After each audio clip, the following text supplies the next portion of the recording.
বাংলাদেশ হতে পারে না। এতগুলো মানুষ মারা গেল, এই ক্ষতির কি কোনো ক্ষতিপূরণ হয়? এই হত্যার বিচার চাচ্ছি, নৃশংসতার বিচার চাচ্ছি। একটা যৌক্তিক আন্দোলন, কোটা সংস্কারের আন্দোলন, যেই আন্দোলনকে ঘিরে গোটা বাংলাদেশে নৃশংসতা হয়েছে, অকালে ঝরেছে হাজারো প্রাণ, শিক্ষার্থী থেকে শুরু করে সকল শ্রেণী পেশার মানুষকে মরতে হয়েছে। আমরা ক্রীড়া সাংবাদিক, বিশেষ করে এই শেরেবাংলা জাতীয় স্টেডিয়াম প্রাঙ্গণ থেকে খেলাধুলার খবর, ক্রিকেটের খবরটাই আসলে আপনাদেরকে জানিয়ে থাকি। তবে গেল 2 সপ্তাহ ধরে যেই পরিস্থিতি বাংলাদেশে সৃষ্টি হয়েছে, সেখানে এন্টারটেইনমেন্টের খবর আপনাদের জানাতে আমরাও দ্বিধা কিংবা সংকোচ বোধ করেছি। ছাত্র জনতার উপর যেই নৃশংসতা হয়েছে তা আমাদেরও হৃদয় ছুঁয়েছে, আমাদেরও কাঁদিয়েছে, এবং ঠিক সে কারণেই আমরা যারা ক্রীড়া সাংবাদিক রয়েছি তারা আজ রাস্তায় নেমেছি। শিক্ষার্থী জনতার ওপর যেই নৃশংসতা হয়েছে, যতগুলো প্রাণ ঝরেছে, তার সুষ্ঠু তদন্ত দাবি করেছি, সুষ্ঠু বিচার চেয়েছি। আমরা স্পোর্টস রিপোর্টার, খেলা নিয়েই আমাদের কাজ, এখানে আমাদের দাঁড়ানোর কথা নয়। কিন্তু আমরা এখানে কেন দাঁড়িয়েছি? সময় আমাদেরকে এখানে এনে দাঁড় করিয়েছে, কারণ এই সময়ের দাবিকে আমরা কেউ উপেক্ষা করতে পারি না। এতগুলো মানুষ মারা গেল, এই ক্ষতির কি কোনো ক্ষতিপূরণ হয়? 200-র উপরে মানুষ মারা গিয়েছে, মানুষ, আমাদের দেশের মানুষ, এবং আমাদের দেশের মাটিতে তারা মারা গিয়েছে, এবং তাদের মৃত্যু হয়েছে আমাদের দেশের মানুষের হাতে।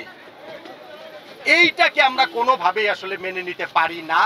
বিবেকের সেই দায়বদ্ধতার জায়গা থেকেই তাই আমরা এখানে এসে দাঁড়িয়েছি। আমরা এই হত্যার বিচার চাচ্ছি, নৃশংসতার বিচার চাচ্ছি।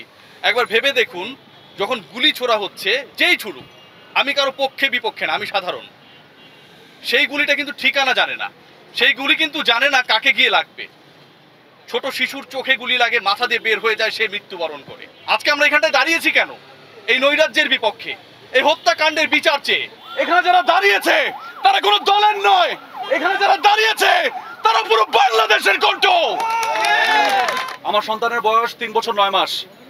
একজন গণমাধ্যম কর্মী হিসেবে এই যে অবস্থা ছিল, সেই সময়ে বাসার ছাদে আমি আমার সন্তানকে নিয়ে যাওয়ার সাহস পাইনি।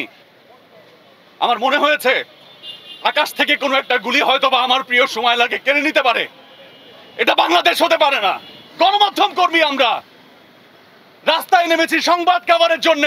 আমার ভাই দুনিয়া থেকে বিদায় নিয়েছে, এর নাম বাংলাদেশ।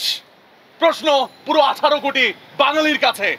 সাংবাদিকতার জায়গা থেকে কোনো আন্দোলনে একজন সাংবাদিক কোনো পক্ষের সমর্থন করতে পারে না, তবে একটা স্বাধীন দেশে ছাত্র জনতার উপর এমন নৃশংসতাও কোনো সাধারণ নাগরিক প্রত্যাশা করে না। ঠিক সে কারণেই ক্রীড়া সাংবাদিক হিসেবে দাবি, ছাত্র জনতার উপর নৃশংসতার বিচারের দাবি, বৈষম্যমুক্ত সমাজের দাবি।